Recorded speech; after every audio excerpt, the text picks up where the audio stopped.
pardonner le petit retard d'un jour. Mais aujourd'hui, nous allons continuer la vie selon Ove, le chapitre 16 à 20, donc de 171 à 212, si je ne m'abuse. Donc, on avait fini la dernière fois avec... Il se redresse au bout de quelques minutes. Son champ visuel est légèrement trouble du côté droit. Lodi a disparu. Ove se détourne et marche lentement vers sa maison, une main sur la poitrine. Devant chez lui, il s'arrête à côté de la remise. Il regarde fixement le trou en forme de chat dans la congère. Un chat est étendu au fond. On s'en serait douté. Et donc, chapitre 16. La vie selon Ove lorsqu'il répara un camion dans une forêt. Avant que ce jeune homme bourru et un peu maladroit, au corps musculeux, aux yeux bleus et tristes, ne s'assoie à côté d'elle dans le train, il n'y avait que trois choses que Sonia aimait inconditionnellement. Les livres, son père et les chats. Elle avait eu des prétendants, bien sûr, grands, bruns, petits, blonds, amusants, ennuyeux, élégants, vaniteux, beaux, avides, et ils auraient sans doute été un peu plus audacieux. N'étaient-ce les rumeurs qui circulaient dans la région à propos des fusils que le père de Sonia gardait dans la maison en bois au milieu de la forêt. Mais aucun d'eux ne l'avait observé avec l'expression du jeune homme qui était venu vers elle dans le train, avec un regard lui disant qu'elle était la seule fille au monde. Parfois, surtout les premières années, ses amis remirent en cause son bon sens. Sonia était très belle, ce qu'une grande partie de son entourage se faisait un devoir de lui rappeler sans répit. De plus, elle aimait rire et était toujours pleine d'optimisme, quoi que lui réserve la vie. Et Ove, quant à lui, eh bien, il était juste Ove. Ce que les amis de Sonia ne manquèrent naturellement pas de faire observer à la jeune fille. Il était déjà un vieux bonhomme têtu dès son entrée à l'école primaire. Elle pouvait trouver tellement mieux. Mais aux yeux de Sonia, Ove n'était pas maussade, ni gauche, ni acerbe. Pour elle, il était les fleurs roses légèrement flétries de leur premier rendez-vous. Ils étaient le veston brun de son père, un peu trop serré sur ses larges épaules tristes. Et toutes ses convictions à propos de l'équité, de la morale et du travail consciencieux, à propos d'un monde où un carré était un carré, un point c'est tout. C'est pas parce qu'on avait reçu une médaille, un diplôme ou une tape dans le dos, mais parce que les choses devaient être ainsi. On ne faisait plus des hommes comme ça. Sonia l'avait compris. Alors elle décida de ne pas lâcher celui-ci. Il ne lui écrivait peut-être pas de poèmes, ne lui chantait pas la sérénade, il ne revenait pas à la maison avec des cadeaux hors de prix. Mais aucun autre garçon n'avait pris le train dans une direction qui l'éloignait de chez lui par plusieurs heures par jour, pendant des mois, simplement parce qu'il aimait l'écouter parler. Et quand elle attrapa l'avant-bras d'Ove, aussi épais qu'une de ses propres cuisses, et il le chatouilla jusqu'à ce que le visage du garçon têtu se fende d'un sourire, comme une moule en plâtre se fend pour révéler un joyau. Quelque chose chanta à l'intérieur de Sonia, et tous ces moments n'étaient qu'à elle. On dit que les hommes, les meilleurs, sont pétris de défauts, et que le plus souvent, après avoir eu quelques faiblesses, ils n'en ont que plus de valeur, dit-elle à Ove le soir où il lui avoua son mensonge à propos du service militaire. Elle ne se fâcha pas, bien sûr, elle se fâcherait d'innombrables fois à l'avenir, mais pas à cet instant. Au cours de toutes les années qu'il passa à son côté, jamais il ne lui raconta un autre mensonge. C'est qui demanda Ove en examinant les trois paires de couverts posés devant lui sur la table. Comme si on les lui avait présentés dans un coffret en disant fort à propos: choisis ton arme. Shakespeare, répondit Sonia. Et c'est bien? Demande Ove. C'est fantastique, dit Sonia avec un sourire en hochant la tête. Jamais rien lu de celui-là, marmonna Ove dans sa serviette. De lui, dit Sonia en posant tendrement la main sur la sienne. Au cours des 40 ans ou presque qu'ils passèrent ensemble, Sonia fit lire l'œuvre de Shakespeare à des centaines d'élèves qui avaient des difficultés d'apprentissage.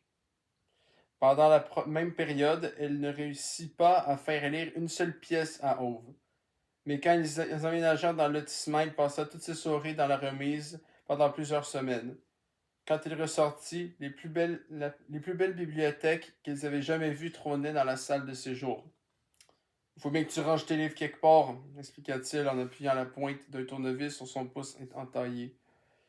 Elle se pelotonna dans ses bras et lui dit qu'elle l'aimait. Il hocha la tête. Sonia ne demandait qu'une fois d'où venaient ces traces de brûlure sur les bras. Elle dut reconstituer les circonstances exactes dans lesquelles Ove avait perdu la maison de ses parents à partir des fragments laconiques qu'Ove lui offrit à contre-cœur. Elle finit tout de même par apprendre comment il avait été blessé. Par la suite, quand on lui demandait pourquoi elle l'aimait, elle répondait que c'était parce que la plupart des hommes fuyaient face à un incendie. Les hommes du tempérament d'Ove s'y jetaient. Ove pouvait compter sur ses doigts le nombre de fois où il rencontra le père de Sonia. Ce dernier vivait dans une forêt au nord, à quelques distances de la lisière. On aurait pu croire qu'il avait étudié une carte des zones construites du pays et conclu qu'il ne trouverait pas d'endroit plus éloigné de ses congénères. La mère de Sonia était morte en couche et son père ne s'était jamais remarié. J'ai une jeune femme. C'est juste qu'elle n'est pas là à la maison en ce moment, répondit-il les rares fois où quelqu'un osa discuter la question en sa présence. Sonia s'installa en ville quand elle commença à étudier les lettres classiques au lycée. Son père la regarda avec une indignation sans borne quand elle lui suggéra de la suivre. Qu'est-ce que tu veux que j'aille faire là-bas? Rencontrer des gens? Grogna-t-il. Il prononçait toujours le mot gens à la manière d'un gros mot. Sonia n'insista pas. Et en dehors des visites de sa fille le week-end et de ses trajets mensuels en camion à l'épicerie du village le plus proche, son père n'eut plus qu'Ernest pour compagnie. Ernest était le plus gros chat de gouttière au monde. Quand Sonia était petite, il lui semblait aussi grand qu'un poney. Il allait et venait à son gré dans la maison, mais elle n'y habitait pas. En réalité, personne ne savait où il vivait. Sonia l'avait baptisé Ernest, d'après Ernest Hemingway. Son père ne s'était jamais intéressé aux livres, mais quand sa fille de 5 ans se mit à lire le journal quotidien, il ne fut pas assez bête pour ne pas voir qu'il devait agir. Une petite fille ne peut pas lire des conneries pareilles. Il va y laisser sa cervelle, expliqua-t-il quand il l'emmena à la bibliothèque du village. La vieille bibliothécaire ne savait sans doute pas exactement ce qu'il voulait dire par là, mais la fillette était sans nul doute très douée.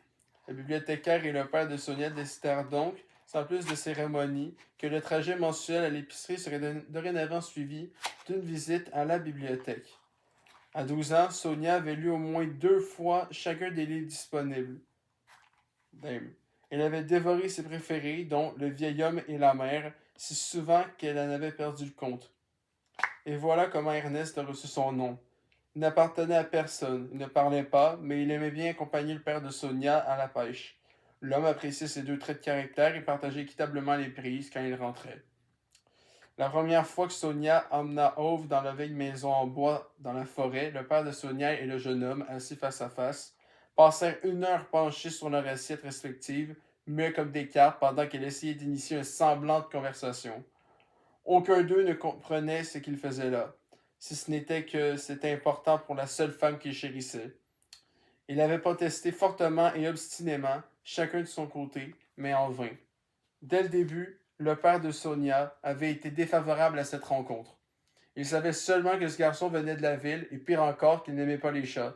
2 traits de caractère qui, à son avis, suffisaient largement pour déclarer Ove peu recommandable.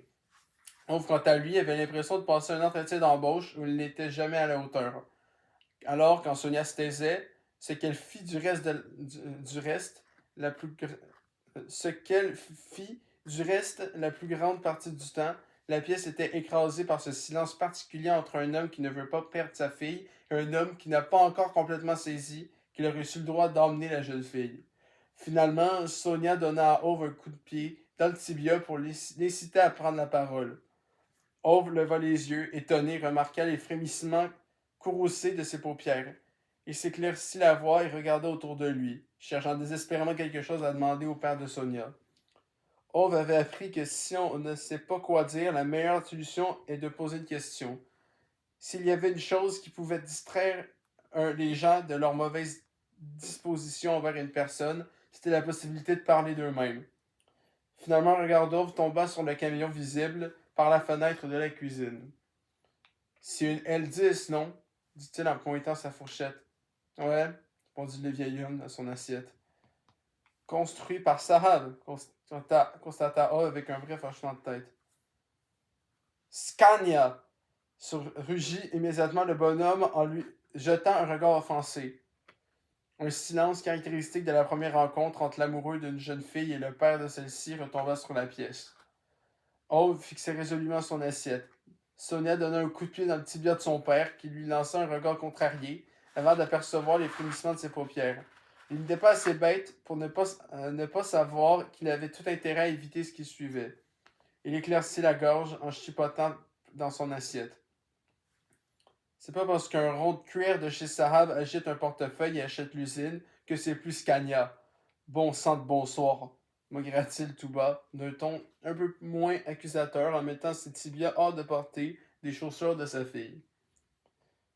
Le père de Sonia n'avait jamais eu que des camions Scania. Il ne voyait pas pourquoi il en aurait changé. Après des années d'infectible infidélité de sa part, la fusion avec Sahab fut une trahison qu'il ne put jamais vraiment pardonner.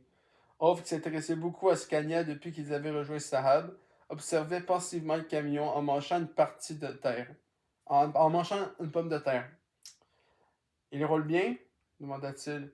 Non, grommela le vieil homme de ton bourru, avant de retourner à son assiette. Aucun de ces modèles roule bien. Il n'y en a aucun qui est construit correctement. Les mécanos exigent une fortune pour réparer quoi que ce soit, ajouta-t-il comme s'il s'adressait à une personne cachée sous la table. Si vous voulez, je peux y jeter un coup d'œil, dit Ove en redressant vivement la tête enthousiaste. C'était la première fois que Sonia le voyait faire preuve d'enthousiasme. Les deux hommes se dévisagèrent quelques instants, puis le père de Sonia acquiesça. Ove hocha la tête, et ils se levèrent avec l'expression résolue de deux hommes qui s'apprêtent à en tuer un troisième. Quelques minutes plus tard, le père de Sonia revint dans la cuisine en s'appuyant sur sa canne et se laissait tomber sur sa chaise en grognant avec son air mécontent habituel. Il bourra sa pipe avec soin, sans empressement, avant de désigner les casseroles d'un coup de menton. C'était bon. Merci, papa, dit Sonia avec un sourire. C'est toi qui as fait à manger, pas moi, répond-il. Je ne parlais pas du repas, dit-elle. En débarrassant les assiettes, elle l'embrassa tendrement sur le front et vit du coin de l'œil Ove plonger les bras dans le moteur du camion dans la cour. Son père ne dit rien. Il se leva en marmonnant doucement, sa pipe à la main et prit le journal sur la paillasse. Il se dirigea vers son fauteuil de relaxation dans la salle de séjour et s'arrêta à mi-chemin, l'air hésitant, en s'appuyant sur sa canne. Il pêche? Grogna-t-il finalement sans se tourner vers sa fille. Je ne crois pas, répondit Sonia. Son père hocha la tête, renfrogné. Il se tut un long moment. Ça fait rien. Il apprendra, fit-il pour murmurer avant de coincer le tuyau de sa pipe entre les dents et de disparaître dans la salle de séjour. Sonia ne l'avait jamais entendu faire un plus beau compliment. Damn. C'est ça, quand deux personnes se ressemblent trop, voilà, ça marche pas. Chapitre 17. Donc là, on revient au présent. Ove et un sale chat dans une congère. Il est mort? Demande Parvanet, horrifié en se précipitant vers le trou dans la neige aussi vite que le permet son ventre. Je ne suis pas vétérinaire, répond Ove. Il ne dit pas ça méchamment, c'est une simple constatation. Il ne comprend pas comment cette bonne femme arrive à lui tomber dessus sans arrêt. Il ne peut même plus examiner tranquillement un trou en forme de chat dans la neige, dans son propre jardin.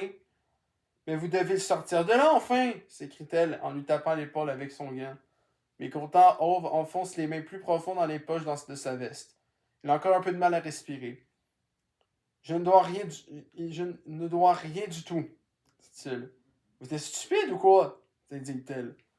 Je ne m'entends pas très bien avec les chats, explique Ove en enfonçant ses talons dans la neige. Au regard qu'elle lui lance, il juge plus prudent de reculer hors de portée du gant. Peut-être qu'il dort, avance-t-il en jetant un coup d'œil dans le trou. Sinon, il ressortirait au dégel. Sinon, il ressortira au dégel. Le gant décrit un nouvel arc de cercle dans sa direction, confirmant qu'il a été bien inspiré de se mettre en sécurité. L'instant suivant, Parvenait se jeter dans la neige et en émerge un petit animal gelé dans ses bras minces. On dirait 4 bâtonnets de glace reliés par une écharpe en lambeaux. Ouvrez la porte! Crie-t-elle à Ove, hors d'elle. Ove ancre plus fermement ses semelles dans la neige. Il ne s'est pas levé ce matin avec l'intention d'éviter des bonnes femmes ou des chats. Il entend bien lui faire comprendre. Mais sa voisine marche droit vers lui d'un pas décidé, avec l'animal dans les bras, comme s'il ne tenait qu'à Ove et à ses réflexes de choisir si elle passerait à côté de lui ou lui passerait sur le corps. Ove n'a jamais vu de pire qu'une femme qui n'écoute pas ce que lui disent les braves gens. Il se sent de nouveau à bout de souffle, mais réprime le réflexe de porter la main à la poitrine. Parvaneh avance toujours sur lui et Ove bat en retraite. Elle passe lourdement à côté de lui avec le petit paquet de fourrure agrémenté de stalactites, et Ove n'arrive pas à empêcher son cerveau d'exhumer des souvenirs d'Ernest qui explosent, rebelles, dans sa tête. Ernest, vieux, énorme et stupide, que Sonia aimait tant et que sa simple vue lui dilatait le cœur. « Ouvrez la porte à la fin! » Il parvenait en faisant des signes du menton aussi vigoureux qu'il essayait de se disloquer les cervicales. Ove extirpe les clés de sa poche, avec l'impression d'avoir perdu le contrôle de son bras. Il lui a même du mal à accepter ce qu'il s'apprête à faire, comme si une voix dans sa tête hurlait « Non !» tandis que le reste de son corps désobéissait tel un adolescent buté. « Allez chercher des couvertures !» ordonne Parvaneh en se précipitant dans le couloir toujours chaussé. Ove reprend son souffle, quelques instants avant de la suivre d'un pas lourd. « On crève de froid ici! Ouvrez les radiateurs !» Lance Parvaneh avec aplomb, accompagnant ses paroles de signe impatient à Ove, tandis qu'elle étend le chat sur le canapé. « Personne n'allumera de radiateur ici, » répond Ove. « Parce que maintenant ça suffit, dit-il. Il s'arrête sur le seuil du séjour. S'il lui dit de mettre des journaux sur le canapé, va-t-elle de nouveau essayer de le frapper avec son gant? Quand elle se tourne vers lui, il décide que le jeu n'en vaut pas la chandelle. Ove n'est pas sûr d'avoir déjà vu une femme aussi en colère. « J'ai une couverture à l'étage, dit-il finalement en faisant mine d'éprouver un brusque intérêt pour la lampe du couloir. « Eh bien, allez la chercher. » Ove donne l'impression de répéter ces mots dans sa tête d'un ton affecté et moqueur, mais il se déchausse tout de même et traverse la salle de séjour en restant à une distance prudente du périmètre où elle fait la loi à coups de gant. Il effectue le trajet en maugréant sans discontinuer que ce n'est vraiment pas possible d'avoir la paix dans ce maudit lotissement. À l'étage, il fait une pause pour prendre quelques profondes inspirations. La douleur dans sa poitrine a disparu. Son cœur bat de nouveau normalement. Ça lui arrive de temps en temps, alors il ne s'en inquiète pas. Ça passe à chaque fois, et ça n'est pas très important puisqu'il n'a plus besoin de son cœur maintenant.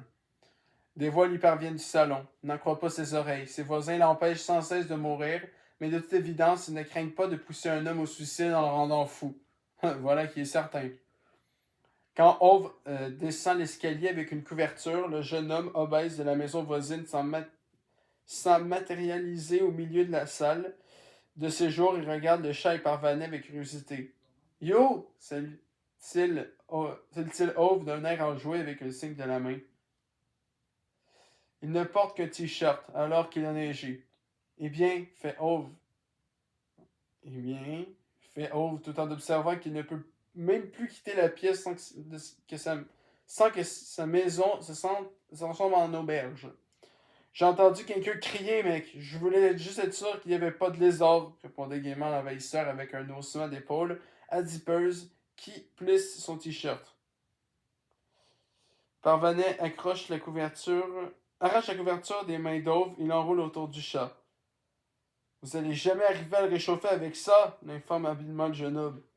T'as mêle pas de ça, rétorque Ove, qui est loin d'être un spécialiste de la décongélisation des chats, mais n'apprécie pas que des gens s'introduisent chez lui en s'immisçant dans ses affaires. Taisez-vous, Ove, le couple Parvaneh avant de se tourner d'un air implorant vers le nouveau venu. Mais qu'est-ce qu'on peut faire? Il est gelé. Ne me dites pas de me taire, répète Ove. Il va mourir, dit Parvaneh. Mourir, il a juste un peu froid. lance Ove dans une nouvelle tentative de reprendre le contrôle de la situation qui lui a complètement échappé. La voisine pose l'index sur ses lèvres pour lui euh, intimer le silence. Ove est si choqué qu'il en a un eau le cœur. Je m'en occupe, intervient le jeune homme avec un geste vers le chat. Il ignore magistralement Ove, qui essaie d'expliquer qu'on ne déboule pas chez les gens en mettant des chats partout. Parvanel soulève l'animal, qui a commencé à décongeler. À cette vue, Ove est un peu moins sûr de lui. Il jette un bref coup d'œil à Parvanet, puis recule à contre-cœur pour lui faire de la place. À cet instant, le jeune voisin abaisse enlève son t-shirt. Mais enfin, ça commence vraiment à... Qu'est-ce qui t'es en train de... balbutie Ove. Son regard va de Parvanet, debout à côté du canapé, avec dans les bras le chat en train de fondre en répandant de l'eau par terre. Au jeune homme, à présent torse nu au milieu de la salle de séjour, son ventre gras tremblotant sur ses cuisses, tel un énorme sac de glace qu'on aurait fait ramollir puis recongeler. Allez, donnez-le-moi, dit le jeune homme, impassible, en tendant vers Parvanet des bras de l'épaisseur de rondin. Elle lui présente l'animal, qu'il serre de tout de suite contre sa poitrine, comme s'il essayait d'en faire un gros rouleau de printemps. Au fait, je m'appelle Jimmy, dit-il en souriant à Parvanet. Moi, c'est Parvanet. Joli nom, dit Jimmy. Merci. Ça veut dire papillon, explique-t-elle avec un sourire. Joli, fait Jimmy. Tu vas étouffer le chat, dit Ove.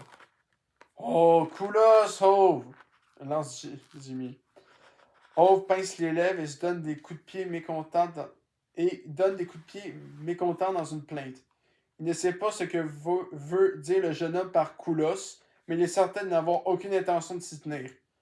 Il préférerait sûrement mourir gelé de façon civilisée plutôt que d'être écrasé, dit-il en désignant du menton la boule de fourrure serrée dans les bras du jeune homme comme dans un étau. Le visage rond de Jimmy se fend d'un large sourire. Relax, Ove. Je suis un gros plein de soupe, enfin. Je peux dire ce que tu peux dire ce que tu veux sur les gros mecs, mais on tient vachement chaud. Parvenel lance son regard furtif par-dessus son bras adipeux et pose prudemment sa pompe contre le museau du chat. Son visage s'éclaire. Il commence à se réchauffer, dit-elle d'un ton jubilant, en se tournant vers Ove. Ove hoche la tête. Il aimerait répliquer de manière sarcastique, mais il s'aperçoit avec humeur qu'il est soulagé à cette nouvelle. Il a du mal à accepter ce sentiment, alors qu'en Parvenel regarde, il fait mine d'être très occupé à vérifier le fonctionnement de sa télécommande. Ce n'est pas qu'il se soucie de l'animal, mais Sonia aurait évidemment été très heureuse, rien de plus. Je vais faire chauffer un peu d'eau, déclare Parvanet. En un éclair, elle se faufile dans le couloir en passant à côté de lui et se met à fureter dans les placards. Non, mais c'est pas vrai, merde! Maugré Ove en lâchant sa télécommande en se précipitant derrière elle. Quand il arrive dans la cuisine, elle est plantée au milieu de la pièce, la bouilloire électrique à la main, silencieuse et troublée. Elle paraît soudain ébranlée, comme si elle venait seulement de comprendre l'ampleur de la situation. C'est la première fois qu'Ove la voit à court de mots. C'est la première fois qu'Ove la voit à court de mots. La cuisine est dégagée et en ordre, mais poussiéreuse. Il y flotte une odeur de café qu'on a laissé trop longtemps dans la cafetière. Il y a de la saleté sur les joints, entre les carreaux, et les affaires de la femme d'Ove sont omniprésentes. Ses petits bibelots sur le rebord de la fenêtre, ses barrettes oubliées sur la table en bois, son écriture sur des post-it collés au frigo. Le sol est couvert de traces de roues sombres, comme si on y avait fait rouler un pneu de vélo des milliers de fois. La cuisinière et le plan de travail sont beaucoup plus bas que dans la cuisine normale. La pièce semble aménagée pour un enfant. Parvanet a le même regard que ceux qui voient la taille des meubles pour la première fois. Ove y est habitué. C'est lui qui a adapté la cuisine après l'accident. La commune leur avait refusé son aide, naturellement. Alors Ove s'en était occupé lui-même. Parvanet semble figé en plein mouvement. Ove lui prend la bouilloire des mains sans croiser son regard. La remplit lentement d'eau et branche la prise. Je ne savais pas, Ove, souffle-t-elle d'une voix empalie de honte. Penchée sur le plan de travail abaissé, Ove lui tourne le dos. Elle pose prudemment le bout des doigts sur son épaule. Pardon, Ove. Sincèrement, je n'aurais pas dû débarquer dans la cuisine sans vous demander. Ove se racle la gorge et hoche la tête sans se retourner. Il ignore combien de temps il reste là. La main de Parvanet repose légèrement sur son épaule. Il décide de ne pas la repousser. La voix de Ginny brise le silence. Tu as quelque chose à manger? Appelle-t-il depuis la salle de séjour. L'épaule d'Ove se dérobe sous ses doigts de sa voisine. Il secoue la tête, se passe rapidement le dos de la main sur le visage et va jusqu'au frigo, toujours sans la regarder. Jimmy émet un gloussement de gratitude quand Ove, revenu au salon, lui fourre un reste de saucisson dans les mains. Ove se poste à quelques mètres de lui, l'air résolu. Alors, comment il va? Demande-t-il avec un bref signe de tête en direction du chat dans les bras de Jimmy. L'eau ruisselle toujours sur le sol, l'animal reprend lentement mais sûrement sa silhouette et ses couleurs. Ça a l'air d'aller mieux, hein, mec? Dit Jimmy avec un grand sourire avant d'engloutir le saucisson d'une seule bouchée. On l'observe d'un air sceptique. Jimmy transpire comme une poêle à sauna. Son visage se voile de tristesse quand il croise les yeux d'Ove. Tu sais, c'est moche ce qui est arrivé à ta femme, Ove. J'aimais bien, il faisait super bien la bouffe. Ove le regarde. Pour la première fois de la matinée, il n'a plus l'air fâché. Oui, elle faisait bien la cuisine, chérit-il. Il va vers la fenêtre, dont il secoue la poignée, et pince les joints en tournant le dos à la pièce. Revenu de la cuisine, parvenait à s'arrêter sur le seuil et pose les bras sur son ventre. Il peut rester jusqu'à ce qu'il soit décongelé. Ensuite, vous l'emportez, dit Ove d'une voix forte, en portant l'épaule vers le chat. Il note du coin de l'œil que Parvanel l'observe aussi attentivement que si assis chacun d'un côté d'une table de poker, elle essayait de deviner quelle carte Ove avait en main. Ça le met mal à l'aise. Je ne peux pas, dit-elle finalement. Les filles sont allergiques. Ove remarque sa pause avec le mot allergique. Il regarde d'un air soupçonneux le reflet de Parvanel dans la vitre. Au lieu de répondre, il se tourne vers Jimmy. Dans ce cas, c'est toi qui t'en occuperas, dit-il au jeune homme obèse. Jimmy, qui non seulement ruisselle de transpiration, mais commence à présent à avoir des plaques violacées sur le visage, regarde le chat dans ses bras avec bienveillance. L'animal remue lentement son moignon de queue qui enfouit son museau dégoulinant, plus loin dans le bras rebondi de Jimmy. Sorry, mec. Je crois pas que ce soit une bonne idée que je m'occupe du minet, dit le jeune homme avec un haussement d'épaule qui secoue le félin comme des montagnes russes. Et pourquoi pas? Jimmy écarte le chat de sa poitrine. Sa peau est cloquée comme s'il s'était brûlé. Moi aussi, je suis un peu allergique. Parvanel pousse immédiatement un cri et lui reprend le chat, qu'elle enveloppe de nouveau rapidement dans la couverture. Il faut aller aux urgences, crie-t-elle. Je suis banni des urgences, répond Ove sans réfléchir. Quand il lorgne sa voisine et s'aperçoit qu'elle a le visage de lui lancer le chat, il baisse les yeux avec une plainte résignée. Tout ce que je veux, c'est mourir, pense-t-il en appuyant la pointe du pied sur une latte qui ploie légèrement. Ove observe Jimmy et le chat. Son regard se pose sur le plancher mouillé. Il secoue la tête à l'intention de Parvanel. On peut prendre ma voiture, murmure-t-il. Il décroche son manteau d'une patère et ouvre la porte d'entrée. Quelques secondes plus tard, il passe de nouveau la tête par l'embrasure et lance un regard sombre à Parvanel. Mais il est hors de question que j'emmène la voiture jusqu'ici, parce que c'est intact. Elle interrompt de quelques mots en persan qu'Ove ne comprend pas, mais qu'il trouve tout de même inutilement exagéré, puisqu'elle emmitoufle plus étroitement le chat dans la couverture. Non, puis elle emmitoufle plus étroitement le chat dans la couverture et sort dans la rue enneigée en passant devant lui.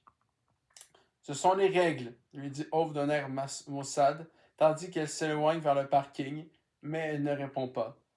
Ove se tourne vers Jimmy en pointant l'index. Et toi, enfile un pull. Sinon, tu ne mettras pas un orteil dans la sahab. Que cela soit bien clair. Parvanel paie le parking à l'hôpital. Ove ne fait pas d'histoire.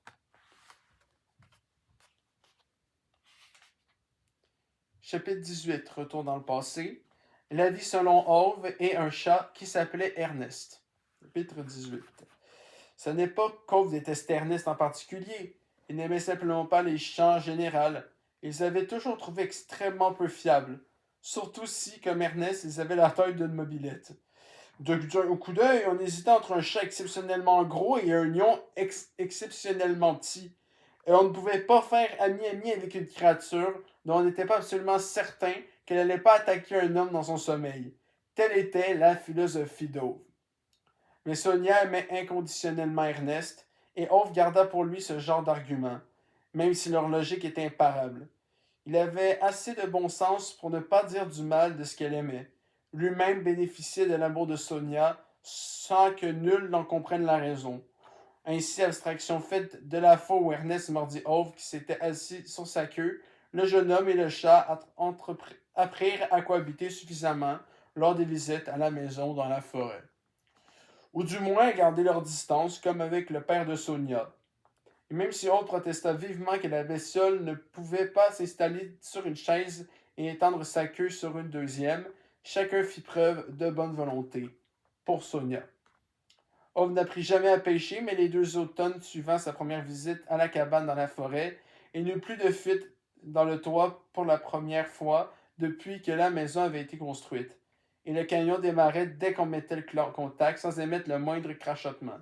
Le père de Sonia ne lui témoigna jamais ouvertement sa gratitude, mais n'évoqua plus le fait qu'Ove venait de la ville, ce qui était de sa part le meilleur compliment possible. 2 printemps passèrent, puis 2 étés. Pendant le troisième, une nuit fraîche de juin, le père de Sonia mourut. Ove n'avait jamais vu quelqu'un pleurer autant qu'elle pleura. Les premiers jours, elle quitta à peine le lit.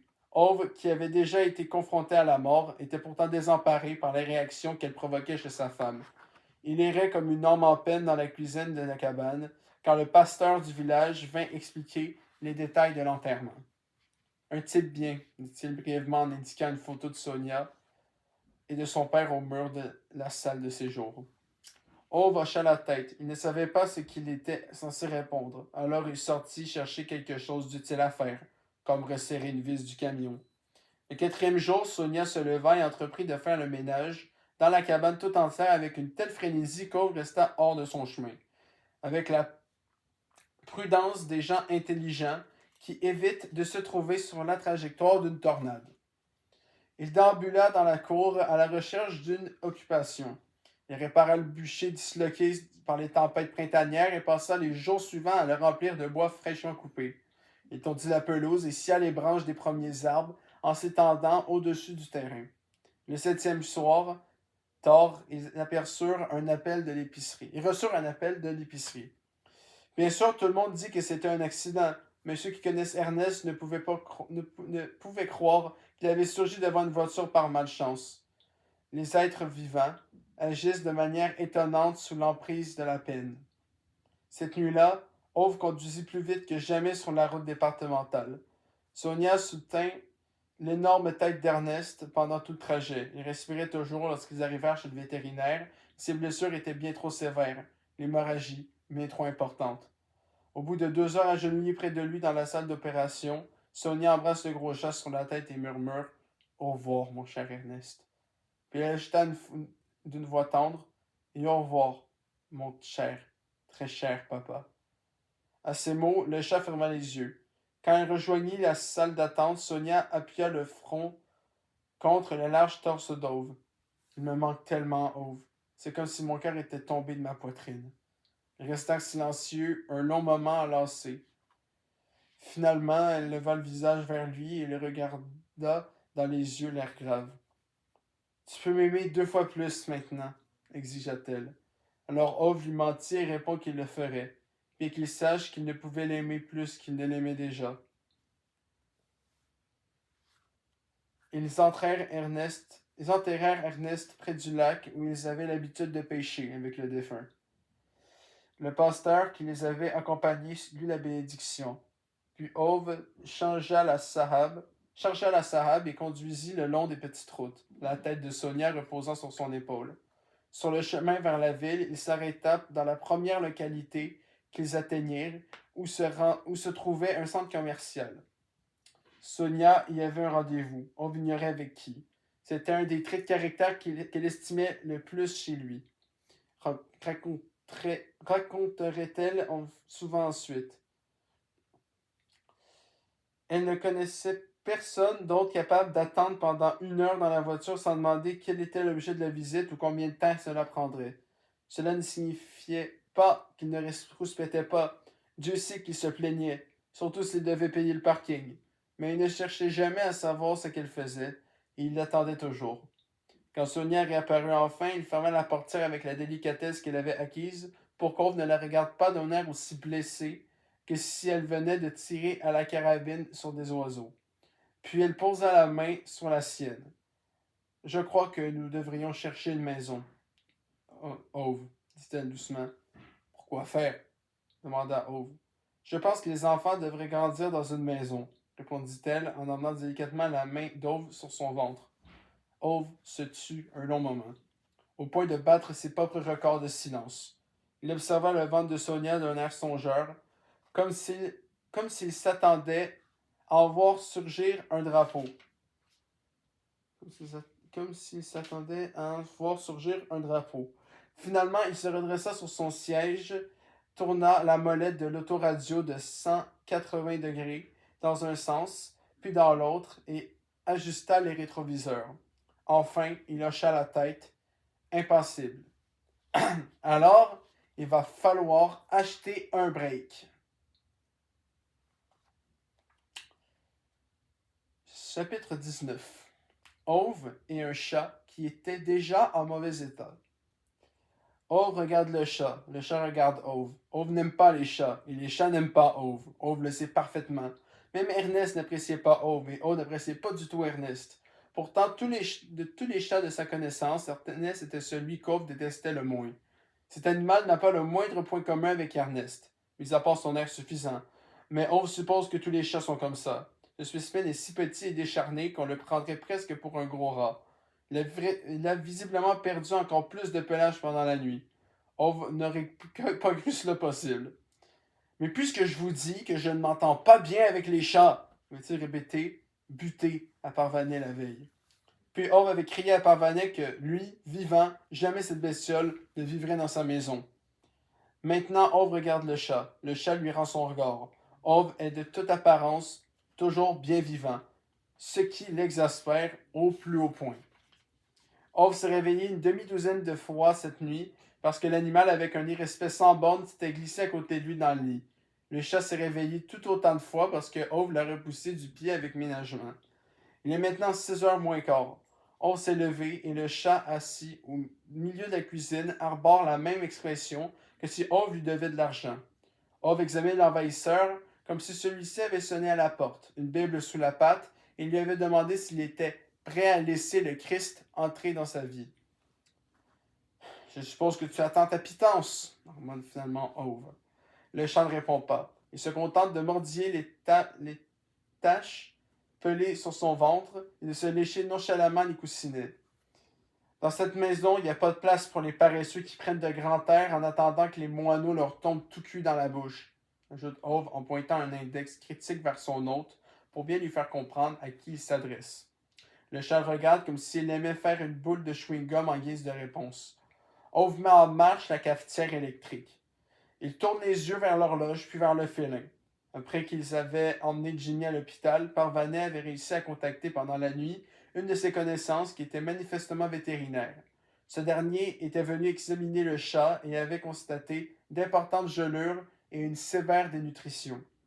Puis il avait délivré à Ove une longue série d'instructions sur la nourriture à lui donner et sur la façon d'en prendre soin. À croire que le félin était un canapé et Ove un service de rénovation. Je ne suis pas un service de rénovation pour chat, fait savoir Ove à son hôte. Ce dernier rescoa. Coy, c'est oui. Tu es là pour la simple raison qu'on ne peut pas discuter avec cette bonne femme, continue Ove avec un signe de tête vers la fenêtre de séjour qui donne sur la maison de Parvanet. Le chat est très occupé à essayer de se lécher l'œil. Ove rendit 4 petites chaussettes qu'il a reçues du vétérinaire. La sale bestiole a besoin de mouvement, paraît-il, et Ove pense pouvoir se rendre utile de ce côté. Plus ses griffes resteront à l'écart du papier peint d'Ove, mieux cela vaudra. On fait ça tout de suite pour qu'on puisse y aller. Je suis déjà en retard. Le félin se lève avec une lenteur délibérée et avance d'une démarche souple et assurée vers la porte d'entrée comme s'il défilait sur un tapis rouge. Il regarde d'abord les chaussettes d'un air sceptique, mais ne se débat quasiment pas quand Ove lui enfile sans délicatesse sur chaque patte. Quand il a fini, Ove se redresse et le contemple, de toute sa hauteur. Il secoue la tête. Un chat avec des chaussettes, on aura tout vu. En revanche, l'animal qui observe avec curiosité son nouvel accoutrement a l'air soudain très content de lui-même. On dirait presque qu'il envisage de prendre une photo avec son téléphone portable et de télécharger l'autoportrait sur son blog. On enfile son manteau bleu, met les mains dans ses poches d'un air autoritaire et donne un coup de menton vers la porte. Merde. De quoi vers la porte? Ah oui. Ah merde, j'ai skippé une page. On enfile son manteau bleu, met les mains dans ses poches d'un air autoritaire et donne un coup de menton vers la porte. Tu ne vas pas rester là toute la matinée à faire le prétentieux. En route. Et pour la première fois, Ove a de la compagnie lors de sa tournée d'inspection. Il donne des coups de pied sur le panneau interdisant le lotissement aux voitures et désigne une pancarte qui dépasse du tapis de neige quelques mètres plus loin au bord d'une pelouse et qui annonce interdiction de promener des animaux de compagnie dans le lotissement. Ove l'a installé quand il était président du conseil syndical, informe-t-il le chat d'une voix ferme. À l'époque, les choses étaient en ordre ici, ajoute-t-il en avançant d'un pas lourd vers le garage. Le chat donne l'impression de vouloir se soulager. Ove secoue la poignée de son garage et inspecte le local à poubelle et la remise à vélo. Le félin le suit, avec la démarche assurée d'un berger allemand de 60 kg de l'unité anti-narcotique. Ove soupçonne soudain que c'est à ce manque total de discernement que la bestiole doit sa queue amputée et de ses taches pelées. Quand le chat commence à s'intéresser un peu trop à l'odeur des sacs poubelles dans les bonnes du local, Ove le pousse du pied sans délicatesse. Bas les pattes, je t'interdis de manger dans les poubelles, bon sang. Le chat lui lance un regard sombre, mais ne dit rien. Quand Ove se détourne, il va uriner sur le panonceau au bord de la pelouse couverte de neige. Ove fait un détour par l'extrémité de la rue. Devant la maison d'Anita et Rune, il ramasse un mégot de cigarette qu'il fait rouler entre ses doigts. Le type des services sociaux parade dans le lotissement au volant de sa Skoda avec des allures de propriétaire. Ove pousse un juron et fourre le mégot dans sa poche. Une fois de retour chez lui, Ove ouvre une boîte de thon qu'il pose sur le sol de la cuisine. Je suppose que je n'aurai pas la paix si je te laisse mourir de faim. Le chat mange directement dans la boîte et Ove boit son café debout devant le plan de travail. Quand ils ont terminé, Ove lave soigneusement sa tasse et la boîte avant de les mettre dans l'égouttoir. Son hôte semble vouloir demander pourquoi Ove nettoie une boîte de conserve, mais renonce. Il y a une course à faire, alors on ne peut pas passer la journée ici, annonce Ove quand il finit. Il est peut-être contraint de donner l'asile à la petite créature, mais ça serait le comble s'il laissait se sauver seul dans la maison. Le chat va devoir l'accompagner, même s'ils sont tout de suite en désaccord au moment de décider si le passager s'installa ou non sur le papier journal qui protège le siège avant de la Saab. Ove plaque le chat sur ses deux doubles pages de la rubrique loisirs, mais l'animal, profondément offensé, les repousse de ses pattes arrière et se love sur le siège moelleux. Ove soulève alors sans ménage le chat par la peau du cou. Le félin émet un feulement agressif qui n'a rien de passif, tandis qu'Ove étale sous ses pattes 3 pages d'informations culturelles et de critiques littéraires. L'animal lui jette un regard furibond, mais à la surprise d'Ove reste assis calmement sur le papier journal et se contente de regarder par la fenêtre d'un air boudeur. Du moins, jusqu'à ce qu'Ove pense avoir remporté le duel, hoche la tête et s'engage sur la route. À cet instant précis, le chat déchire le papier de ses griffes avec une lenteur délibérée et pose les pattes avant sur le siège, à travers la déchirure, tout en lançant à Ove un regard provocateur, comme pour demander « Alors, qu'est-ce que tu vas faire maintenant ?» Ove donne un coup de frein si brusque que son passager, choqué, est propulsé museau le premier contre le tableau de bord. Puis il fixe l'animal comme pour rétorquer « Ça !» Le chat l'ignore ostensiblement. Pendant le reste du trajet, il se masse le museau d'un air offensé, blotti sur un coin du siège. Néanmoins, pendant un courbe chez le fleuriste, il applique de grands coups de langue sur le volant, la ceinture et toute la portière du conducteur. Quand Ove revient avec les fleurs et découvre sa voiture couverte de bave, il agite furieusement l'index à la manière d'un sabre en direction du chat. Ce dernier mord le sabre. Ove ne lui adresse plus la parole du voyage. Quand il se gare devant le cimetière, Ove, qui préfère prendre ses précautions, enroule le reste du journal et un bâton et pousse brutalement le chat hors de la voiture. Puis il prend le pot de fleurs dans le coffre, verrouille la sahab avec la clé et contrôle chacune des portières. Assis par terre, le chat l'observe. Ove passe près de lui sans lui accorder un regard. Ils grimpent ensemble le coteau de l'église tapissé de gravier gelé, tournent dans une allée en avançant péniblement dans la neige et s'arrêtent devant Sonia. Ove balaie du dos de la main la pierre enneigée et agite légèrement le pot. J'ai apporté des fleurs, murmure-t-il. Roses, comme tu les aimes. Ils disent qu'elles ne résistent pas au froid, mais c'est juste pour m'en faire acheter les plus chères. Le chat enfonce l'arrière-train dans la neige. Ove le considère d'un air renfrogné, puis se tourne vers la pierre tombale. Oui, oui. Voilà le vagabond. Cette sale bestiole habite chez nous maintenant. Elle était en train de mourir de froid devant la maison. Le chat lui lance un regard offensé. Ove s'éclaircit la gorge. Il était déjà comme ça quand je l'ai trouvé, explique-t-il soudain sur la défensive, en inclinant la tête vers l'animal, puis vers la pierre. Ce n'est pas moi qui ai essayé de le réduire en pièces. Il était déjà en mauvais état. La pierre tombale et le chat gardent silence. Ove contemple un moment ses chaussures. Il émet un grognement, s'agenouille et balaie encore un peu de neige de la pierre. Il pose lentement la main sur la stèle. Tu me manques, soulève-t-il. Une larme lui brièvement au coin de son œil. Il sent quelque chose de doux comme son bras. Il sent quelque chose de doux comme son bras. Il met quelques secondes à comprendre que le chat a posé doucement la tête sur sa main. Dernier chapitre du jour, chapitre 20. Ove est un envahisseur. On a dépassé les 200 pages, donc on finit à 212.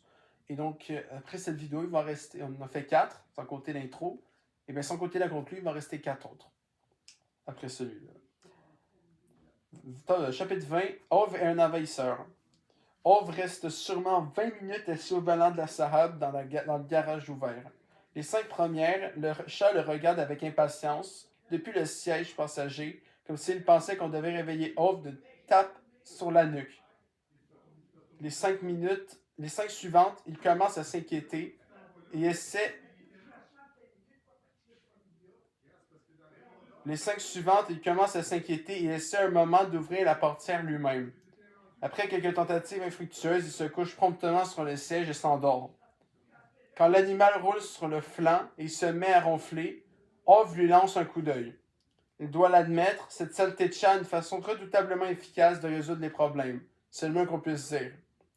Il regarde de nouveau le garage d'en face, de l'autre côté du parking, où il avait dû se tenir des centaines de fois avec Rune. À une époque, ils étaient amis. Ove ne se souvient pas d'avoir connu beaucoup de personnes dont il peut dire cela. Ove et sa femme avaient emménagé les premiers dans le lotissement, et il y a des années de cela, alors qu'il venait juste d'être construit, il s'était encore entouré d'arbres. Rune et Anita étaient arrivés un jour après eux. Anita était aussi enceinte et devint naturellement tout de suite la meilleure amie de Sonia, comme seules les femmes peuvent l'être. Et comme tous les meilleurs amis, elle se mit immédiatement en tête que Rune et Ove devaient le devenir aussi, parce qu'ils avaient tellement d'intérêts communs. Ove ne voyait pas ce qu'elle voulait dire par là. Après tout, Rune roulait en Volvo. Ce n'était pas qu'Ove avait une dent contre Rune. Son nouveau voisin avait un bon travail et ne parlait pas pour ne rien dire. Il avait une Volvo, certes, mais ça ne faisait pas de lui un crétin fini, répétait avec insistance la femme d'Ove. Alors Ove s'accommoda. Au bout de quelque temps, il lui avait même prêté des outils. Un après-midi, les pouces passés sous la ceinture, ils discutèrent les prix des tondeuses à gazon plantées sur le parking. Ils se séparèrent sur une poignée de main, comme si la décision de devenir amis était un accord commercial. Quand ils apprirent que toutes sortes de gens allaient bientôt emménager dans les quatre autres maisons, les deux hommes tinrent conseil dans la cuisine d'Ove et Sonia, où ils mirent au point un ensemble de règles pour le lotissement, des panneaux annonçant ce qui était interdit ou pas, et un conseil syndical pour la copropriété. Ove en devint le président et Rune le vice-président. Les mois suivants, ils se rendirent ensemble à la décharge, sermonnèrent les gens qui ne garaient pas correctement, marchandèrent la peinture des façades et les gouttières à la quincaillerie, et surveillèrent étroitement l'électricien venu poser des lignes électriques, des lignes téléphoniques et des prises de courant.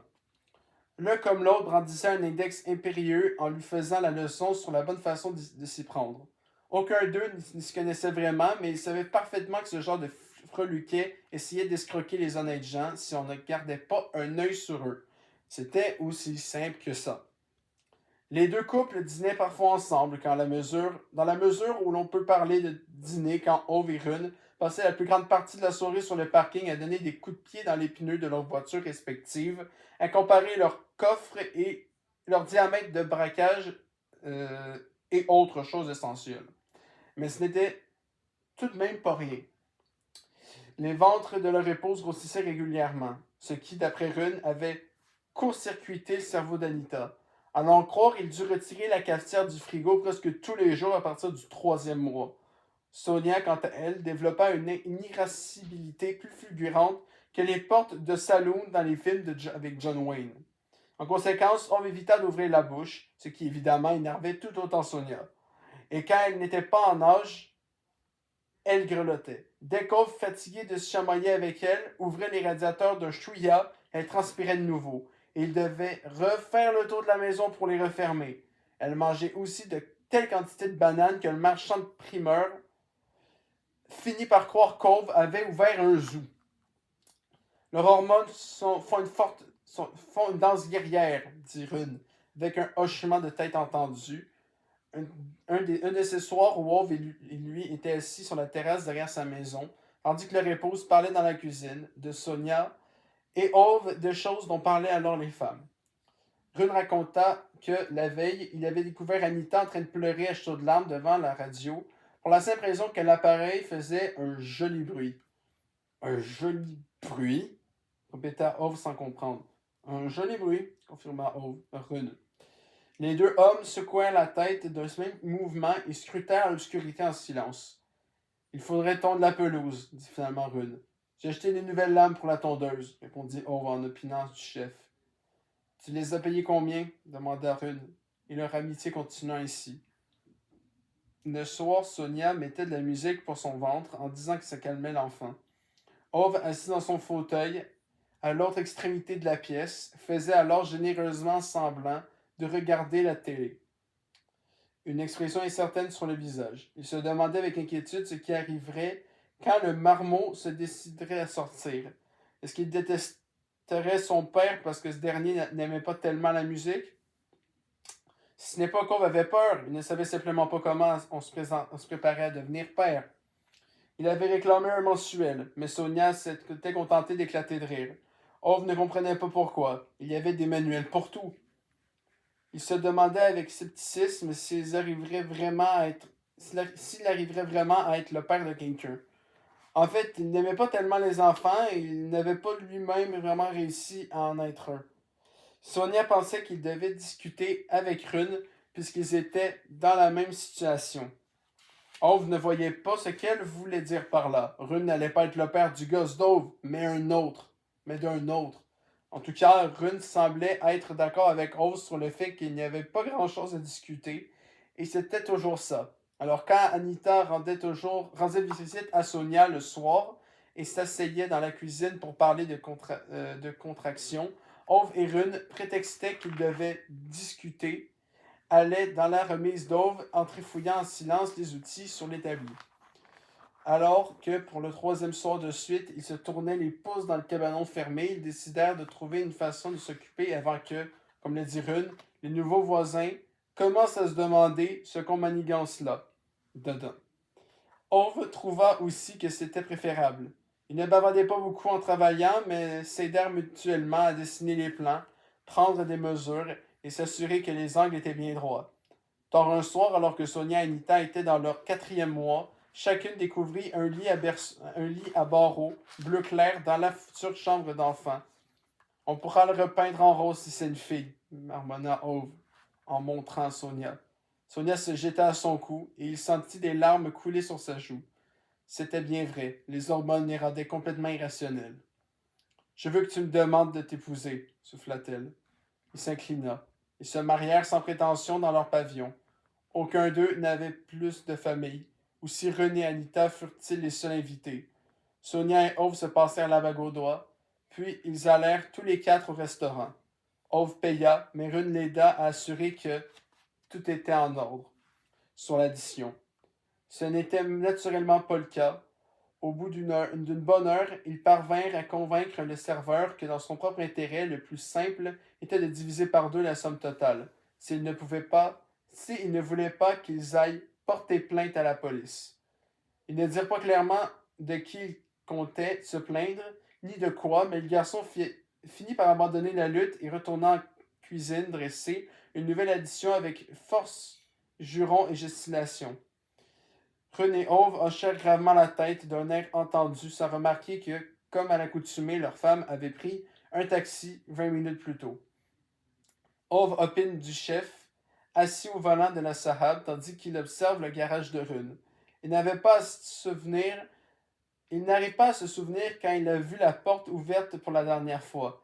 Il éteint les feux de la Sahab, réveille le chat sans délicatesse en lui enfonçant l'index dans les côtes et sort de la voiture. Ove fait une voix avec curiosité. Un instant plus tard, un inconnu qui appartient manifestement à la voix, passe la tête par l'ouverture du garage. Il doit avoir environ 45 ans. Il était vêtu d'un jean usé et d'un coupe-vent kaki trop grand. Il n'a pas une trace de maquillage, ses cheveux sont relevés en queue de cheval. Sa nouvelle venue entre sans la moindre gêne. La nouvelle venue entre sans la moindre gêne et regarde autour d'elle avec intérêt. Un chat fait un pas vers elle, feulant en guise d'avertissement.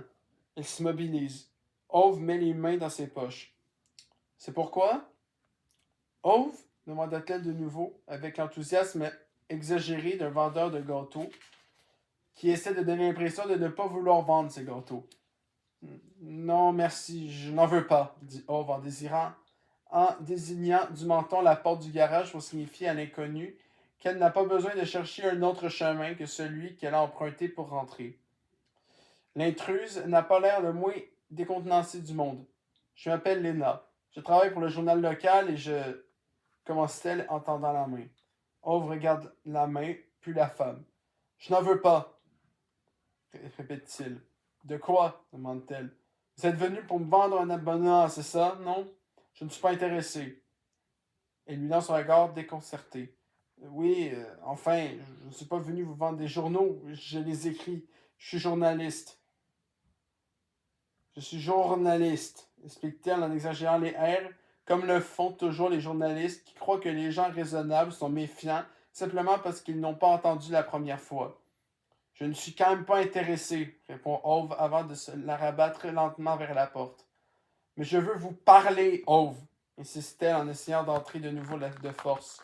Ove fait de grands gestes de bras comme s'il voulait l'effrayer en secouant un tapis invisible. Vous avez sauvé quelqu'un hier à la gare. Je voulais vous poser quelques questions à ce propos, s'exclame-t-elle d'un ton enjoué.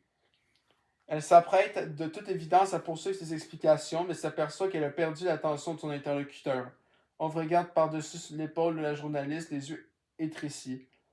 C'est pas vrai, bande de fumier! Persiste-t-il. Fait-elle. Je voulais vous demander. Mais Ove l'avait déjà repoussé hors de son chemin et court vers la Skoda blanche qui vient de tourner devant le parking et se dirige vers les maisons. La femme aux lunettes assise côté passager est surprise quand Ove tambourine sur la vitrine qu'elle s'assène un coup de classeur sur le nez. L'homme à la chemise blanche, en revanche, reste impassible. Il baisse la vitre. Oui, demande-t-il. Le lotissement est interdit aux voitures, crache Ove en désignant tout en retour les pavillons, la Skoda, le conducteur et les garages. Dans cette copropriété, on se gare sur le parking. Le conducteur regarde les maisons, le parking puis Ove. La commune m'a autorisé à conduire jusqu'à la maison. Alors je vous prierai de me laisser passer. Ove est tellement choqué qu'il met plusieurs secondes à élaborer une réponse contenant autre chose que des jurons. Pendant ce temps, l'homme prend un paquet de cigarettes sur le tableau de bord et le tapote contre sa jambe. Écartez-vous, s'il vous plaît, enjoint-il à Ove. Qu'est-ce que vous venez faire ici? Rétorque Ove. Ne vous préoccupez pas de ça, répond le conducteur avec la voix monocorde d'un répondeur de centre d'appel annonçant qu'Ove vient d'être placé en file d'attente téléphonique. Il saisit entre les lèvres la cigarette qui dépasse du paquet et l'allume. Ove respire si lourdement que sa poitrine se lève et s'abaisse sous sa veste. La femme sur le siège passager rassemble ses classeurs et papiers et ajuste ses lunettes. Le conducteur soupire comme si Ove était un enfant qui s'obstinait à rouler en skateboard sur le trottoir. Vous savez ce que je fais ici. Nous allons nous occuper de Rune dans la maison au bout de la rue. Il passe le bras dans la fenêtre et tapote sa cigarette sur son rétroviseur pour faire tomber la cendre. Vous occupez de... répète Ove. Oui, dit l'autre d'un ton indifférent en hochant la tête. Et si Anita ne veut pas, crache Ove en tambourinant l'index sur le toit de la Skoda. L'homme en chemise blanche regarde la femme aux lunettes avec un sourire résigné. Il se tourne de nouveau vers Ove en parlant très lentement, comme s'ils allaient employer des mots trop difficiles à comprendre pour ce dernier. Cette décision n'appartient pas à Anita, mais à la commission d'enquête. La respiration d'Ove se fait plus pénible. Il sent les pulsations dans sa gorge. Vous ne pouvez pas entrer dans le lotissement en voiture, dit-il, les dents serrées. Il ferme les poings et parle d'un ton menaçant. Le conducteur reste calme. Il écrase sa cigarette sur la portière et la jette par terre, comme si Ove radotait, tel un vieillard sénile. Et comment exactement comptez-vous m'en empêcher, Ove? Dit-il finalement. En l'entendant prononcer son nom, Ove affiche la même expression que s'il avait reçu un coup de massue dans l'estomac. Il fixe l'homme, bouche bée, puis son regard dérive sur la voiture. Comment vous connaissez mon nom? Je sais beaucoup de choses sur vous, dit l'envahisseur. Ove réussit à enlever son pied de la trajectoire de la roue arrière juste avant que l'homme ne fasse de nouveau avancer la Skoda vers les maisons. Choqué, Ove les regarde s'éloigner. C'était qui? Demande la femme en coupe-vent derrière lui. Ove fait volte-face. Comment vous connaissez mon nom? Demande-t-il d'un ton impérieux. Le journaliste recule d'un pas puis écarte quelques mèches de cheveux rebelles de son front, sans lâcher des yeux les poings serrés d'Ove. Je travaille au journal local. Nous avons interrogé les gens sur le quai à propos du sauvetage. Comment connaissez-vous mon nom? Répète Ove, la voix à présent emplie de colère. Vous avez utilisé votre carte bancaire pour payer votre billet de train. J'ai examiné le registre de paiement à la caisse, dit-elle en faisant un nouveau pas en arrière. Et lui, comment est-ce qu'il connaît mon nom? Rugit Ove avec un geste dans la direction qu'a emprunté la Skoda, les veines palpitant sur ses tempes comme des serpents sous la peau d'un tambour. Je ne sais pas, dit-elle. Ove expire vigoureusement par le nez, les yeux rivés sur elle pour déterminer si elle ment. Je n'en ai aucune idée, je n'avais jamais vu cette personne auparavant, l'assure-t-elle. Ove plisse les yeux plus fort. Il hoche finalement la tête, l'air résolu, puis s'éloigne en direction de sa maison.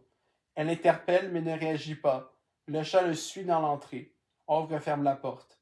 Au bout de la rue, l'homme en chemise blanche et la femme aux lunettes et classeurs sonnent chez Anita et Rune. Ove s'affaisse sur le tabouret du couloir, frémissant d'humiliation. Il avait presque oublié ce sentiment, la dégradation, l'impuissance, la conscience qu'on ne peut pas lutter contre les chemises blanches.